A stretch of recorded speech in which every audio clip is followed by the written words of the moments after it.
All right. Happy Tuesday, happy Tuesday. What a day, man. It's cool out here. Almost feel like fall. Man, got a good run in today. Got to keep the heart strong. Got to keep it going. Got to keep it moving. Hey, folks, I'm going to hit you with something, man. Somebody sent me something on Messenger, man. I want y'all to take a listen to this, man. And I'm going to see if I can put it how they put it. But they had a visual, but you just had to picture this in your mind. It was a story talking about a young teenager. And she was staying home with her parents. And she wanted to go out and party. And the mama and the daddy said, no, you can't go. You want you to stay here. So anyway, I guess she waited till the time was right. She went in the room and got herself ready, got herself prepared. Then she snuck out the window. Went over to the friend's house. Started her little party, had a little few drinks, and she met a guy over there. She found that he was funny and, made her laugh and things of that nature. He said, hey, we can go to another party when we leave here.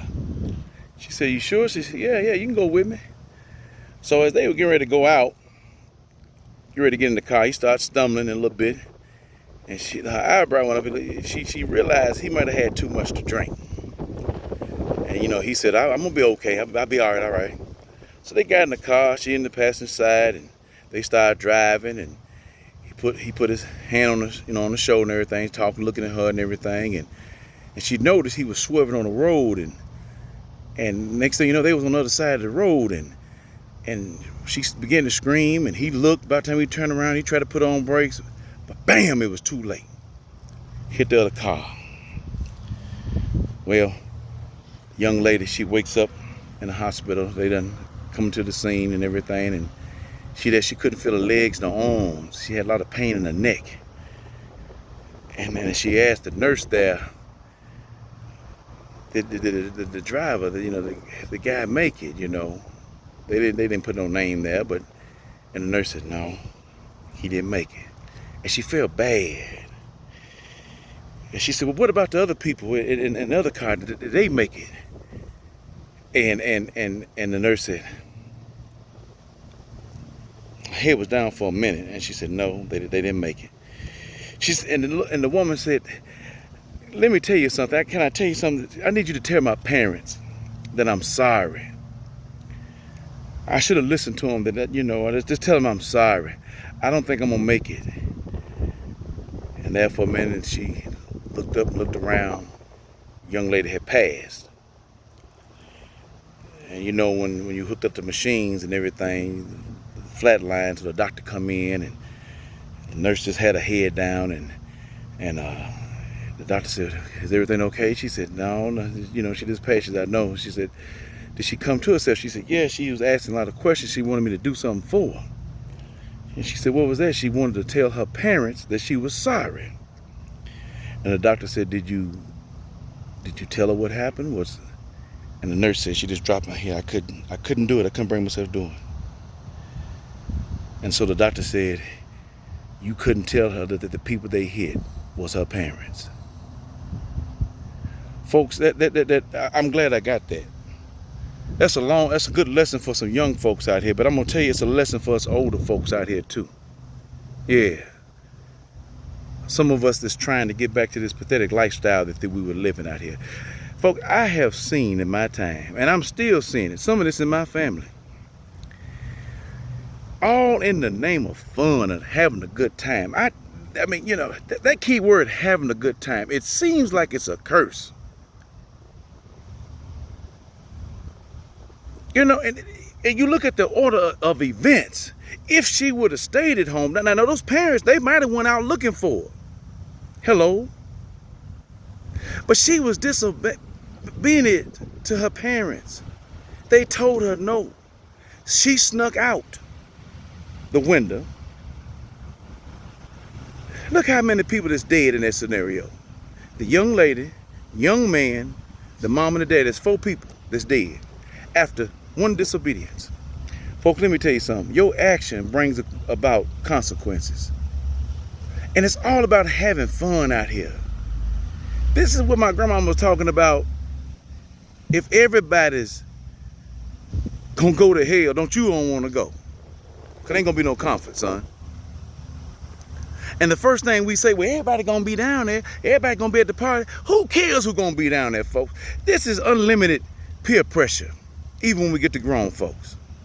We're all about having fun, and this come in, our psychological level is hurting.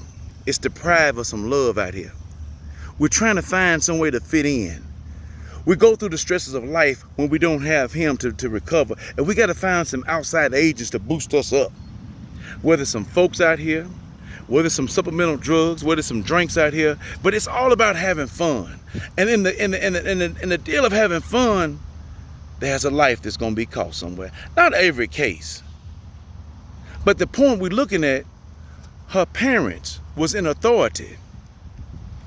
She asked, they said no. That should have been the end of it. That should have been the end of it. But she defied them, went outside their authority. Where does it get us grown folks? I know we're talking about that, that's the teenage situation.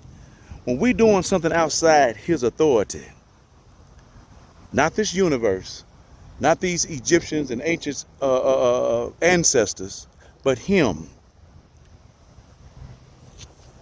This menu book that we have that was left behind for us to go by. When we start going against things like that, that's the reaping and sowing. And we don't know what kind of casualty it's going to be. That girl didn't know. She did not even know that her parents was dead, and she had the cause of it. Folk, we got to watch what we're doing. We got to watch how we're moving. Right through here, we're in the middle of a pandemic. And I don't know what it is, we trying to operate like there is no pandemic. That's because some of us is in the matrix on this blue pill. We haven't even come to the realization this is the red pill. Like, this is real, folks. Folks are dying. They find out they positive of this virus. In the next few days, man, some of them don't make it because there's some underlying conditions here. We can't see this virus with our eyes, but we know it's out there. So who are we defying? Is it our pride? Are we just that hard-headed? We just don't, seeing is believing? Well, I think it's enough death out here to believe that there's a virus out here that can kill. Hello. Folks, I'm saying this for a reason. That was a touching story. Nobody won in that. Maybe except the demon. Because the demon had already in her mind of defiance. I'm not going to do what my mama and daddy tell me to do. And with us grown folks, I'm not going to do what he told me to do. I'm going to go do my own thing. Because it feels good. It sounds good. It seems good. But we can't see around that corner. The universe can't see around that corner. The Egyptians and African ancestors can't see around that corner for you. And there your life is in the balance of defiance. It just hit me on that, folks. I had to put it on video. Some of you might have seen the video. Share these videos, folks. It's a lot of folks sleep out here. Some of us are parents. I don't care if you have a job or no job. We're in the middle of a pandemic. There's 22 states and these United States that's in the red and orange of this virus. Why are we waiting on these people to send our DNA, children, offspring, replica to death? Who does that? Well, they said it was, who does that? I've been saying this for the longest since I've been on here.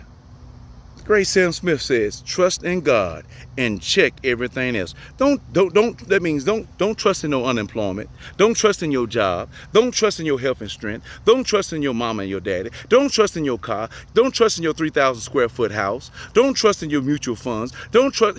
That's what it's talking about. Don't trust in this stuff that don't have no meaning when it comes to him. Folk, he moves in and out of time. He's ever before us. He's ever in the present and in the not yet. That's why I'm saying, for we need to move when he moves. We need to move when he moves. We need to stand still when he stands still. And folks, we out here running like some bunch of mice, bunch of rats, bunch of roaches. When the lights come on, we running out here. What are we chasing out here? And we're in the middle of a pandemic. I see people coming in with no mask, coming in contact with people. Maybe, I said this before, maybe the ignorant, the dumb and the stupid and the foolish has to be killed off.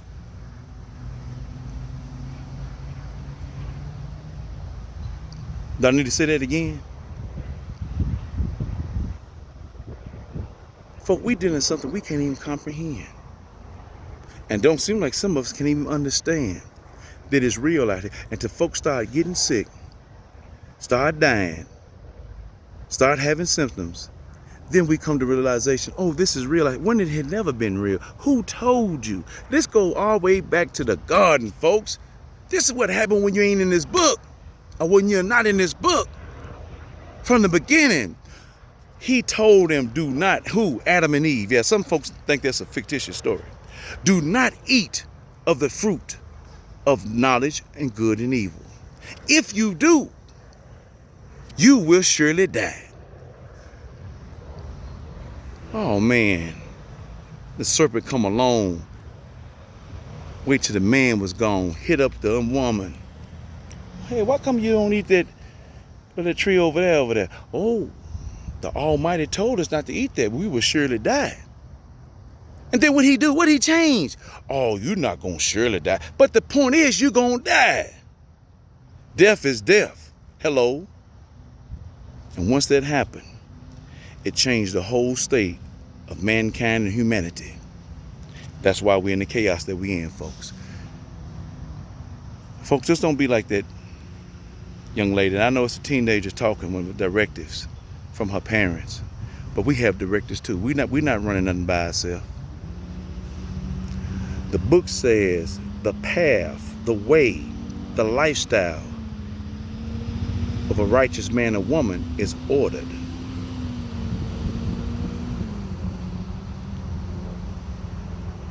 Yeah, that's what it says. So if we ain't walking with him, then we must be walking with the demon. And he has a destination that I don't think a lot of people don't want to go to, but they don't see it yet.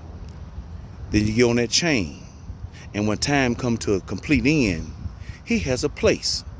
He has a position, which is no position, to be locked down and tormented. He can't save himself, and he ain't gonna be able to save you. Hey folks, the next time, stay up out here. Trying to encourage somebody to stay woke out here. There's a lot going on. We need to stand still. There's something greater.